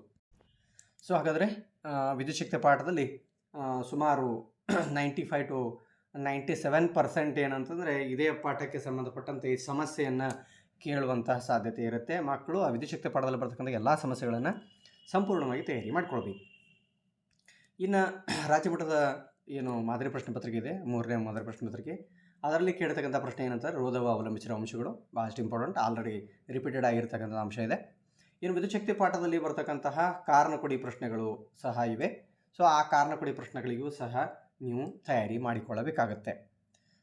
ಅಂದರೆ ಉದಾಹರಣೆ ಏನು ಅಂತಂದರೆ ವಿದ್ಯುತ್ ಶಕ್ತಿ ಅಂಶಗಳಿಗೆ ಸಂಬಂಧಪಟ್ಟಂತೆ ಉದಾಹರಣೆ, ಒಂದು ಬಲ್ಬ್ನಲ್ಲಿ ಟಂಗ್ಸ್ಟನ್ ತಂತಿಯನ್ನೇ ಏಕೆ ಬಳಸುತ್ತಾರೆ ಅನ್ನುವಂಥ ಪ್ರಶ್ನೆ. ಸೊ ಈ ರೀತಿ ಅನೇಕ ಹಲವಾರು ಕಾರಣ ಕೊಡಿ ಪ್ರಶ್ನೆಗಳು ವಿದ್ಯುತ್ ಶಕ್ತಿ ಪಾಠದಲ್ಲಿ ಇರತಕ್ಕಂಥದ್ದನ್ನು ನೀವು ಗಮನಿಸ್ತಾ ಇದ್ದೀವಿ. ಸೊ ಈ ರೀತಿಯ ಕಾರಣ ಕೊಡಿ ಪ್ರಶ್ನೆಗಳನ್ನು ವಿದ್ಯುತ್ ಶಕ್ತಿ ಪಾಠದಿಂದ ನಾವು ಎಕ್ಸ್ಪೆಕ್ಟ್ ಮಾಡುವಂಥ ಸಾಧ್ಯತೆ ಇರುತ್ತೆ. ಇನ್ನು ಅದೇ ಪಾಠದಲ್ಲಿ ಬರ್ತಕ್ಕಂಥ ಇನ್ನೊಂದು ಅಂಶ ಏನಂತಂದರೆ ಒಟ್ಟು ರೋಧ ವಿದ್ಯುತ್ ಪ್ರವಾಹದ ಸಮಸ್ಯೆ. ಸೊ ಈ ಒಂದು ವಿದ್ಯುತ್ ಶಕ್ತಿ ಪಾಠದಲ್ಲಿ ಒಟ್ಟು ರೋಧವನ್ನು ಕಂಡುಹಿಡಿಯಿರಿ ಅನ್ನುವಂತಹ ಪ್ರಶ್ನೆ ಆಧಾರಿತ ಸಮಸ್ಯೆಯನ್ನು ಕೇಳುವ ಸಾಧ್ಯತೆ ಇರುತ್ತೆ. ಸೊ ಅದೇ ರೀತಿಯ ಪ್ರಶ್ನೆಯನ್ನು ಇನ್ನೊಂದು ಸಾರಿ ರಿಪೀಟೆಡ್ ಆಗಿರ್ತಕ್ಕಂಥದ್ದನ್ನು ನಾವಿಲ್ಲಿ ಗಮನಿಸ್ಬೋದು. ಆಮೇಲೆ ಕೊನೆಯ ಒಂದು ಮೊನ್ನೆ ನಡೆದಿರ್ತಕ್ಕಂಥ ರಾಜ್ಯ ಮಟ್ಟದ ಪೂರ್ವಸಿದ್ಧತಾ ಪರೀಕ್ಷೆ 3ರಲ್ಲಿ ಮಾನವನ ಕಣ್ಣು ಪಾಠಕ್ಕೆ ಸಂಬಂಧಪಟ್ಟಂತೆ ಟಿಂಡಾಲ್ ಪರಿಣಾಮ ಅಂದರೆ ಏನು, ಬೆಳಕಿನ ವರ್ಣ ವಿಭಜನೆ ಅಂದರೆ ಏನು ಅನ್ನುವಂಥ 1 ಅಂಕದ ಪ್ರಶ್ನೆಯನ್ನು ನೇರವಾಗಿ ಕೇಳಿರ್ತಕ್ಕಂಥದ್ದನ್ನು ಸಹ ನಾವು ಮರೆಯುವಂತಿಲ್ಲ. ಸೊ ಇನ್ನು ಮುಂದಿನ ಒಂದು ಪ್ರಶ್ನೆ ಸಂಖ್ಯೆ 7, ಇದು ಸಹ 2 ಅಂಕಕ್ಕೆ ಇರತಕ್ಕಂತಹ ಪ್ರಶ್ನೆ. ಸೊ ಮಾದರಿ ಪ್ರಶ್ನೆ ಪತ್ರಿಕೆ 1ರಲ್ಲಿ ಮಾನವನ ಕಣ್ಣು ಮತ್ತು ವರ್ಣಮಯ ಜಗತ್ತು ಪಾಠಕ್ಕೆ ಸಂಬಂಧಪಟ್ಟಂತೆ ಚಿತ್ರಾಧಾರಿತ ಪ್ರಶ್ನೆಯನ್ನು ಆಲ್ರೆಡಿ ಯಾವ ರೀತಿ ಕೇಳ್ತಾರೆ ಅನ್ನುವಂಥದ್ದನ್ನು ನಾನು ನಿಮ್ಗೆ ಹೇಳಿದ್ದೀನಿ. ಇನ್ನು 2ನೇ ಮಾದರಿ ಪ್ರಶ್ನೆ ಪತ್ರಿಕೆಯಲ್ಲಿಯೂ ಸಹ ಬೆಳಕಿನ ಪುನರ್ ಸಂಯೋಜನೆಗೆ ಸಂಬಂಧಿಸಿದಂತೆ ವಿವರಣೆಯನ್ನು ಕೇಳಿರ್ತಕ್ಕಂಥದ್ದನ್ನು ನೀವು ಇಲ್ಲಿ ಗಮನಿಸ್ಬೋದು. ಸೊ ತಾವೇನು ಬೆಳಕಿನ ಪುನರ್ ಸಂಯೋಜನೆ, ಬಿಳಿಯ ಬೆಳಕಿನ ಪುನರ್ ಸಂಯೋಜನೆಯ ಏನು ಚಿತ್ರವನ್ನು ಬಿಡಿಸ್ತಾ ಇದ್ದೀರಿ, ಅದೇ ಚಿತ್ರ ಆಧಾರಿತವಾಗಿರ್ತಕ್ಕಂಥ ವಿವರಣೆಗೆ ಸಂಬಂಧಿಸಿದಂಥ ಪ್ರಶ್ನೆಯನ್ನು ಕೇಳುವ ಸಾಧ್ಯತೆ ಇರುತ್ತೆ. ಸೊ ಅದಕ್ಕೆ ಸಂಬಂಧಪಟ್ಟಂತೆ ತಯಾರಿಯನ್ನು ಮಾಡಿಕೊಳ್ಳಬೇಕು. ಇನ್ನು ಅದೇ ರೀತಿಯಾಗಿ ಮಾನವನ ಕಣ್ಣು ಪಾಠಕ್ಕೆ ಸಂಬಂಧಪಟ್ಟಂತೆ ಚಿತ್ರಾಧಾರಿತ ಪ್ರಶ್ನೆ ಬಹಳ ಸಾರಿ ರಿಪೀಟೆಡ್ ಆಗಿರ್ತಕ್ಕಂಥದ್ದನ್ನು ನೀವು ಇಲ್ಲಿ ಗಮನಿಸ್ಬೋದು. ಇನ್ನು ವಿದ್ಯುತ್ ಪ್ರವಾಹದ ಕಾಂತೀಯ ಪರಿಣಾಮಗಳು ಪಾಠಕ್ಕೆ ಸಂಬಂಧಪಟ್ಟಂತೆ ಕಾಂತದ ಗುಣಗಳು ಆಧಾರಿತ ಪ್ರಶ್ನೆ. ಹೌದಾ, ಕಾಂತದ ಗುಣಗಳು ಈ ಒಂದು ಅಂಶಕ್ಕೆ ಸಂಬಂಧಪಟ್ಟಂತೆ ಕೆಲವೊಂದಷ್ಟು ಪ್ರಶ್ನೆಯನ್ನು ಕೇಳುವ ಸಾಧ್ಯತೆ ಇರುತ್ತೆ. ದಂಡ ಕಾಂತದ ಸುತ್ತಲಿನ ಕಾಂತೀಯ ಬಲರೇಖೆಗಳ ಗುಣಗಳನ್ನು ಬರೆಯಿರಿ ಅನ್ನುವಂಥ ಪ್ರಶ್ನೆ ಕೇಳುವ ಸಾಧ್ಯತೆ ಇರುತ್ತೆ. ಅಥವಾ ಕಾರಣ ಕೊಡಿ ಪ್ರಶ್ನೆಯನ್ನು ಸಹ ಈ ಒಂದು ಪಾಠದಿಂದ ಕೇಳುವ ಸಾಧ್ಯತೆ ಇರುತ್ತೆ. ಇನ್ನು ವಿದ್ಯುತ್ ಪ್ರವಾಹದ ಕಾಂತೀಯ ಪರಿಣಾಮಗಳು ಪಾಠದಲ್ಲಿಯೇ ಒಂದು ಚಿತ್ರವನ್ನು ಕೇಳಿರ್ತಕ್ಕಂಥದ್ದನ್ನು ಮಾದರಿ ಪ್ರಶ್ನೆ ಪತ್ರಿಕೆ 4ರಲ್ಲಿ ನಾವು ಗಮನಿಸಬಹುದು. ಆಮೇಲೆ ಅದೇ ಪಾಠದಲ್ಲಿ ಕಾಂತೀಯ ಬಲರೇಖೆಗಳ ಗುಣಗಳು ಮತ್ತೆ ರಿಪೀಟೆಡ್ ಆಗಿರ್ತಕ್ಕಂಥದ್ದನ್ನು ಗಮನಿಸ್ಬೋದು. ಆಮೇಲೆ ಓವರ್ಲೋಡ್ ತಪ್ಪಿಸಲು ಮುನ್ನೆಚ್ಚರಿಕೆಯ ಕ್ರಮಗಳು, ಇದು ಸಹ ರಿಪೀಟೆಡ್ ಆಗಿರ್ತಕ್ಕಂಥ ಮತ್ತೆ ಬರ್ತಕ್ಕಂಥ ಒಂದು ಪ್ರಶ್ನೆ ಆಗಿರ್ತಕ್ಕಂಥದ್ದು ನಾವಿಲ್ಲಿ ಗಮನಿಸ್ಬೋದು. ಇನ್ನು ಇದೇ ರೀತಿಗೆ ರಾಜ್ಯ ಮಟ್ಟದ ಪೂರ್ವಸಿದ್ಧತಾ ಪರೀಕ್ಷೆ 3ರಲ್ಲಿ ವಿದ್ಯುತ್ ಪ್ರವಾಹದ ಕಾಂತೀಯ ಪರಿಣಾಮಗಳ ಪಾಠದಲ್ಲಿ ಚಿತ್ರಾಧಾರಿತ ಪ್ರಶ್ನೆ, ನೋಡಿರಿ ಎಷ್ಟು ಸಾರಿ ಅದು ಚಿತ್ರಾಧಾರಿತ ಪ್ರಶ್ನೆಗಳು ರಿಪೀಟೆಡ್ ಆಗಿರ್ತಕ್ಕಂಥದ್ದನ್ನು ನಾವಿಲ್ಲಿ ಗಮನಿಸ್ಬೋದು. ಹಾಗಾದರೆ ನಾವು ಯಾವುದ್ರ ಮೇಲೆ ಕಾನ್ಸಂಟ್ರೇಷನ್ ಮಾಡಬೇಕು ಅನ್ನೋದನ್ನು ನಾವಿಲ್ಲಿ ಗಮನಿಸ್ತಾ ಇದ್ದೀವಿ. ಇನ್ನು ಅದೇ ರೀತಿಯಾಗಿ 8ನೇ ಪ್ರಶ್ನೆ 3 ಅಂಕದ ಪ್ರಶ್ನೆ, ಮಾನವನ ಕಣ್ಣು ಪಾಠಕ್ಕೆ ಸಂಬಂಧಪಟ್ಟಂತೆ ದೃಷ್ಟಿದೋಷ, ಅದಕ್ಕೆ ಲಕ್ಷಣಗಳು, ಕಣ್ಣಿನ ಹೊಂದಾಣಿಕೆ ಸಾಮರ್ಥ್ಯ. ನೋಡಿರಿ ಇದರಲ್ಲಿ 8ನೇ ಪ್ರಶ್ನೆ ಏನಿದೆ ಇದು ಅಥವಾ ಪ್ರಶ್ನೆಗಳು ಬರುವಂಥ ಸಾಧ್ಯತೆ ಇರುತ್ತೆ. ಸೊ ಆದ್ದರಿಂದ ಮಾನವನ ಕಣ್ಣು ಪಾಠಕ್ಕೆ ಸಂಬಂಧಪಟ್ಟಂತೆ ದೃಷ್ಟಿದೋಷ ಮತ್ತು ಅದಕ್ಕೆ ದೃಷ್ಟಿದೋಷದ ಲಕ್ಷಣಗಳ ಬಗ್ಗೆ ಪ್ರಶ್ನೆಯನ್ನು ಕೇಳುವ ಸಾಧ್ಯತೆ ಇರುತ್ತೆ. ಅಂದರೆ ಸಮೀಪ ದೃಷ್ಟಿಯ ಲಕ್ಷಣಗಳೇನು, ದೂರದೃಷ್ಟಿಯ ಲಕ್ಷಣಗಳೇನು, ಸೊ ಈ ರೀತಿಯಂಥ ಲಕ್ಷಣಗಳಿಗೆ ಸಂಬಂಧಪಟ್ಟಂತೆ ಇರ್ತಕ್ಕಂಥ ಪ್ರಶ್ನೆ ಕೇಳುವ ಸಾಧ್ಯತೆ ಇರುತ್ತೆ. ಆಮೇಲೆ ಕಣ್ಣಿನ ಹೊಂದಾಣಿಕೆ ಸಾಮರ್ಥ್ಯ ಈ ಒಂದು ಪ್ರಶ್ನೆಯನ್ನು ಕೇಳುವ ಸಾಧ್ಯತೆ ಇರುತ್ತೆ. ಆಮೇಲೆ ವಿದ್ಯುತ್ ಪ್ರವಾಹದ ಕಾಂತೀಯ ಪರಿಣಾಮಗಳು, ಇದೇ ಒಂದು ಪ್ರಶ್ನೆಯಲ್ಲಿ ಅಥವಾ ಪ್ರಶ್ನೆಯಾಗಿ ವಿದ್ಯುತ್ ಪ್ರವಾಹದ ಕಾಂತೀಯ ಪರಿಣಾಮಗಳ ಪಾಠಕ್ಕೆ ಸಂಬಂಧಪಟ್ಟಂತೆ ಚಟುವಟಿಕೆ ಆಧಾರಿತ ಪ್ರಶ್ನೆಯನ್ನು ಕೇಳಿರ್ತಕ್ಕಂಥದ್ದನ್ನು ನೀವು ಇಲ್ಲಿ ಗಮನಿಸಬಹುದು. ಸೊ 2 ವಿದ್ಯುತ್ ಪ್ರವಾಹದ ಕಾಂತೀಯ ಪರಿಣಾಮಗಳ ಪಾಠದಲ್ಲಿ 2 ಚಟುವಟಿಕೆ ಆಧಾರಿತ ಪ್ರಶ್ನೆಗಳನ್ನು ನಾವಿಲ್ಲಿ ಮರೆಯಲೇಬಾರದು. ಅದು ಒಂದೇದು ಏನಂತಂದರೆ ಕಾಂತಕ್ಷೇತ್ರದಲ್ಲಿ ವಿದ್ಯುತ್ತನ್ನು ಪ್ರವಹಿಸುವ ವಾಹಕವನ್ನು ಇರಿಸಿದಾಗ ಅದು ಬಲವನ್ನು ಅನುಭವಿಸುತ್ತದೆ ಅನ್ನುವಂತಹ ಒಂದು ಚಟುವಟಿಕೆ ಆಧಾರಿತ ಪ್ರಶ್ನೆ.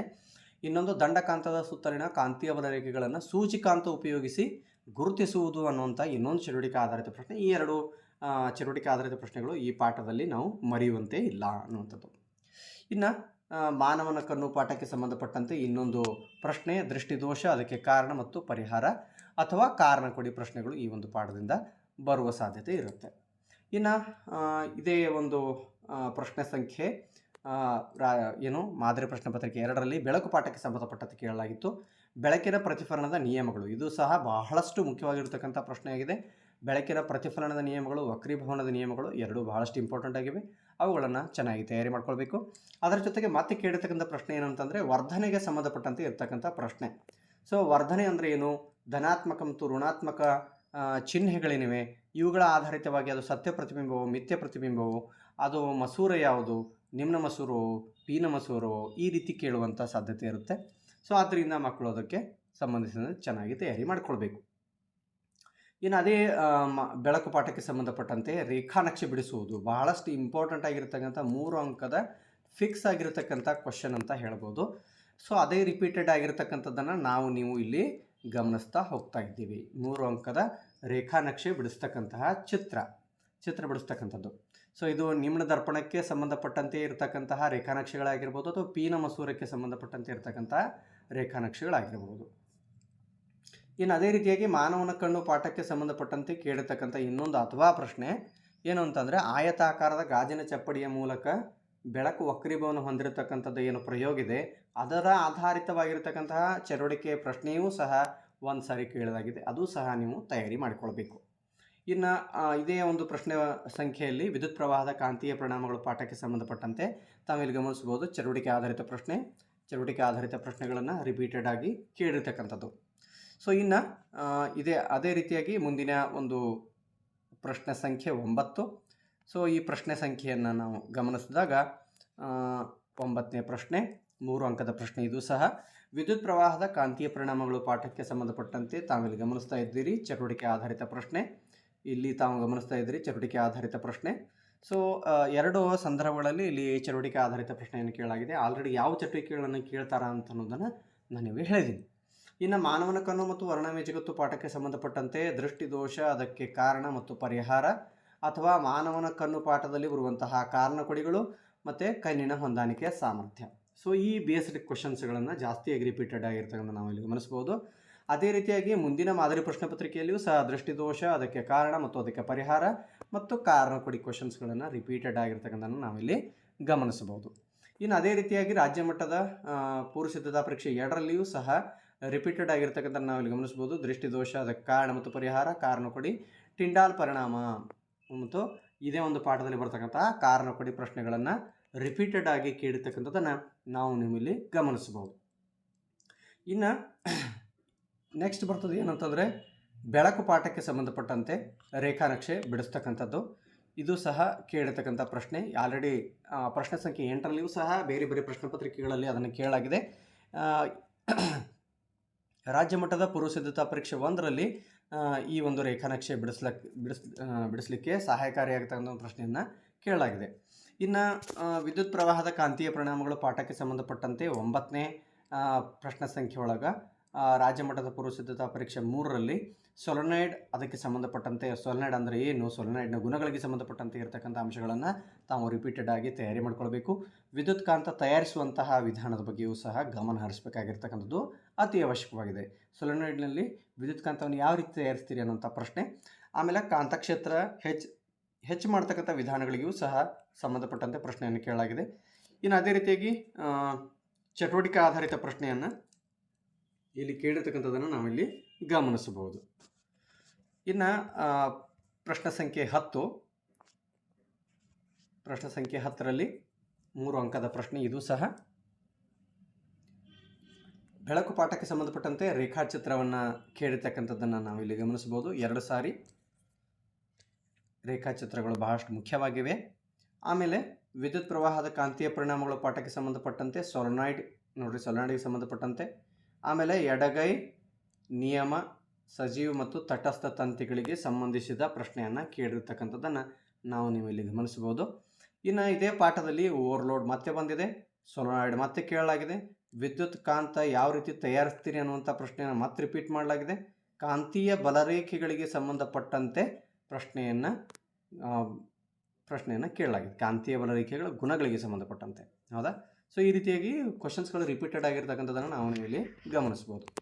ಇನ್ನು ವಿದ್ಯುತ್ ಪ್ರವಾಹದ ಕಾಂತೀಯ ಪರಿಣಾಮಗಳ ಪಾಠಕ್ಕೆ ಸಂಬಂಧಪಟ್ಟ ಪೂರ್ವ ಸಿದ್ಧತಾ ಪರೀಕ್ಷೆ 2ರಲ್ಲಿ ಮತ್ತೆ ಕೇಳ್ತಕ್ಕಂಥ ಪ್ರಶ್ನೆ ಏನಂತದ, ಕಾಂತದ ಸುತ್ತಲಿನ ಕಾಂತೀಯ ಬಲರೇಖೆಗಳ ಗುಣಗಳು ಮತ್ತು ಕೆಲವೊಂದು ಸಾರಿ ಚಿತ್ರಾಧಾರಿತ ಪ್ರಶ್ನೆಯನ್ನು ಸಹ ಕೇಳಿರ್ತಕ್ಕಂಥದ್ದನ್ನು ನಾವು ಇಲ್ಲಿ ಗಮನಿಸಬಹುದು.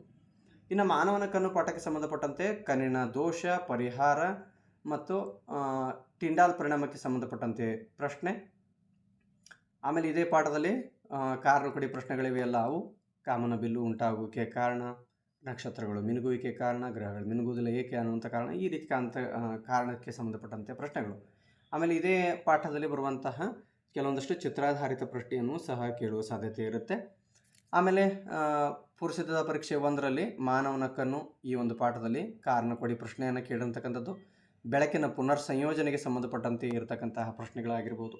ಸೊ ಈ ರೀತಿ ಪ್ರಶ್ನೆಗಳು ರಿಪೀಟೆಡ್ ಆಗಿರತಕ್ಕಂಥದ್ದನ್ನು ನಾವಿಲ್ಲಿ ಪ್ರಶ್ನೆಯಲ್ಲಿ ಗಮನಿಸಬಹುದು. ಇನ್ನು 11ನೇ ಪ್ರಶ್ನೆ 4 ಅಂಕದ ಪ್ರಶ್ನೆ, ವಿದ್ಯುತ್ ಶಕ್ತಿ ಪಾಠಕ್ಕೆ ಸಂಬಂಧಪಟ್ಟಂತೆ ಸಮಸ್ಯೆಗಳನ್ನು ಕೇಳುವ ಸಾಧ್ಯತೆ ಇರುತ್ತೆ. ಆಮೇಲೆ ಒಂದೇ ವಿದ್ಯುತ್ ಶಕ್ತಿ ಪಾಠಕ್ಕೆ ಸಂಬಂಧಪಟ್ಟಂತೆ ಸಮಸ್ಯೆಯನ್ನು ಕೇಳಿರ್ತಕ್ಕಂಥದ್ದನ್ನು ನಾವಿಲ್ಲಿ ಗಮನಿಸ್ಬೋದು. ಆದರೆ ವಿದ್ಯುತ್ ಶಕ್ತಿ ಪಾಠಕ್ಕೆ ಸಂಬಂಧಿಸಿದಂತೆ ಸಮಸ್ಯೆ ಬರೋದು ಮಾತ್ರ ಗ್ಯಾರಂಟಿ. ಸೊ ಇನ್ನು ಇದೇ ಪಾಠಕ್ಕೆ ಸಂಬಂಧಪಟ್ಟಂತೆ ವಿದ್ಯುತ್ ಶಕ್ತಿ ಪಾಠಕ್ಕೆ ಸಂಬಂಧಪಟ್ಟಂತೆ ಜೌಲ್ನ ನಿಯಮದ ಬಗ್ಗೆ ಪ್ರಶ್ನೆಯನ್ನು ಕೇಳಲಾಗಿದೆ. ಇದರ ಮೇಲೆ ಕಾರ್ಯನಿರ್ವಹಿಸುವ ಸಾಧನಗಳು ಯಾವ್ಯಾವು ಅನ್ನುವಂಥ ಪ್ರಶ್ನೆಯನ್ನು ಕೇಳಲಾಗಿದೆ. ಈ ಒಂದು ಪಾಠದಲ್ಲಿ ಕಾರಣ ಕೊಡಿ ಪ್ರಶ್ನೆಗಳನ್ನು ಕೇಳಲಾಗಿದೆ. ಅಥವಾ ಅನ್ನುವಂಥ ಪ್ರಶ್ನೆ ಅಡಿಯಲ್ಲಿ ಓಮ್ನ ನಿಯಮದ ಬಗ್ಗೆ ಮತ್ತು 1 ವೋಲ್ಟ್ ಅಂದರೆ ಏನು ಅನ್ನುವಂಥ ಪ್ರಶ್ನೆಯನ್ನು ಈ ಒಂದು ಪ್ರಶ್ನೆ ಪತ್ರಿಕೆಯಲ್ಲಿ ಈ ಒಂದು 11ನೇ ಪ್ರಶ್ನೆಯ ಸಂಖ್ಯೆಯಲ್ಲಿ ಕೇಳಲಾಗಿದೆ. ಇನ್ನು ಬೆಳಕು ಪಾಠಕ್ಕೆ ಸಂಬಂಧಪಟ್ಟಂತೆ 11ನೇ ಪ್ರಶ್ನೆಯಲ್ಲಿ ಏನು ಕೇಳಬಹುದು ಅಂತಂದರೆ, ಬೆಳಕಿನ ಪ್ರತಿಫಲನ ಎಂದರೇನು ಅನ್ನುವಂಥದ್ದು ಮತ್ತು ಅದಕ್ಕೆ ನಿಯಮಗಳ ಬಗ್ಗೆ ಬರೆಯಿರಿ. ಬೆಳಕಿನ ಪ್ರತಿಫಲನ ಎಂದರೇನು, ಬೆಳಕಿನ ಪ್ರತಿಫಲನ ನಿಯಮಗಳನ್ನು ಬರೆಯಿರಿ ಅನ್ನುವಂಥದ್ದು. ಮತ್ತು ಬೆಳಕು ಪಾಠದಲ್ಲಿ ಬರ್ತಕ್ಕಂಥ ಕೆಲವೊಂದಷ್ಟು ಪದಗಳಿವೆ. ಆಲ್ರೆಡಿ ನಾವು 1 ಅಂಕದ 2 ಅಂಕದ ಪ್ರಶ್ನೆಗಳಲ್ಲಿ ಈ ಒಂದು ಬೆಳಕು ಪಾಠದಲ್ಲಿ ಬರ್ತಕ್ಕಂತಹ ಪದಗಳ ಬಗ್ಗೆ ನಾವು ಆಲ್ರೆಡಿ ಅದರ ಬಗ್ಗೆ ಹೇಳಿದ್ದೀನಿ. ಸೊ ಆ ಪದಗಳಿಗೆ ಸಂಬಂಧಪಟ್ಟಂತೆ ತಯಾರಿಯನ್ನು ಮಾಡ್ಕೊಳ್ಬೇಕಾಗತ್ತೆ. ಆಮೇಲೆ ವಕ್ರೀಭವನ ಎಂದರೇನು, ವಕ್ರೀಭವನದ ನಿಯಮಗಳು ಯಾವುವು ಮತ್ತು ಪದಗಳು ನೋಡ್ರಿ, ಅವೇ ಕ್ವಶನ್ ಪಾಯಿಂಟ್ಸ್ಗಳು ರಿಪೀಟೆಡ್ ಆಗಿರ್ತಕ್ಕಂಥ ನಾವಿಲ್ಲಿ ಗಮನಿಸಬಹುದು. ಇನ್ನು ಅದೇ ಪಾಠದಲ್ಲಿ ಬರುವಂತಹ ವರ್ಧನೆಗೆ ಸಂಬಂಧಪಟ್ಟಂತೆ ಸೂತ್ರ ಮತ್ತು ಬೆಳಕಿನ ನಿಯಮಗಳಿಗೆ ಸಂಬಂಧಪಟ್ಟಂತೆ ಪ್ರಶ್ನೆಯನ್ನು ಬಹಳ ಸರಿ ಕೇಳಲಾಗಿದೆ. ಸೊ ಅದೇ ರೀತಿಯಾಗಿ ಬೆಳಕು ಪಾಠದಲ್ಲಿಯೇ ಪೂರ್ವ ಸಿದ್ಧತಾ ಪರೀಕ್ಷೆ 1ರಲ್ಲಿ ವರ್ಧನೆಗೆ ಸಂಬಂಧಪಟ್ಟಂತೆ ಪ್ರಶ್ನೆ, ಧನಾತ್ಮಕ ಮತ್ತು ಋಣಾತ್ಮಕ ಚಿಹ್ನೆಗಳು, ವರ್ಧನೆಗೆ ಸಂಬಂಧಪಟ್ಟಂತೆ ಋಣಾತ್ಮಕ ಚಿಹ್ನೆ ಏನು ಸೂಚಿಸುತ್ತೆ, ಧನಾತ್ಮಕ ಚಿಹ್ನೆ ಏನು ಸೂಚಿಸುತ್ತೆ, ಸೊ ಯಾವ ಮಸೂರಗಳು ಅದು ಸೂಚಿಸುತ್ತೆ ಅನ್ನುವಂಥ ಪ್ರಶ್ನೆ. ಆಮೇಲೆ ವಕ್ರೀಭವನ ಸೂಚ್ಯಂಕಕ್ಕೆ ಸಂಬಂಧಪಟ್ಟಂತೆ ಒಂದು ಅನ್ವಯಿಕ ಪ್ರಶ್ನೆಯನ್ನು ಕೇಳಿರ್ತಕ್ಕಂಥದ್ದನ್ನು ಇಲ್ಲಿ ನಾವು ನೆನಪಿಸ್ಕೊಳ್ಬೇಕು.